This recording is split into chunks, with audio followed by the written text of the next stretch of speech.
He says, think of this way. If a father dies, leaving an inheritance to his young children, these children are not much better off than slaves until they grow up. Even though they actually own everything their father had, they have to obey the guardians until they reach whatever age their father set. And that's the way it is with us before Christ came. We were like children. We were slaves to basic spiritual principles of this world. But when the right time had come, God sent his son, born of a woman, subject to the law.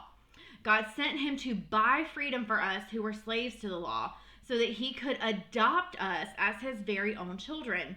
And because we are his children, God has sent the Spirit of his Son into our hearts, prompting us to call out, Abba, Father.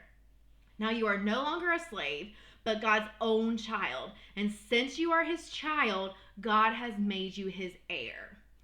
That really encompasses the definition of what we know today as adoption, in that you take a child that is not yours biologically, was not born to you, and you accept them and take them as your own.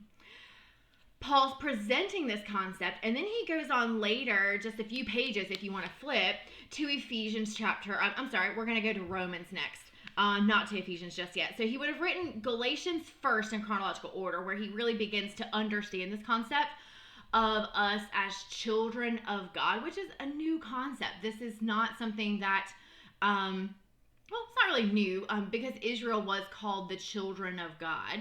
But of course, they were under the law, and the full weight of that law, which we know, the whole law was set up to prove that we couldn't do it.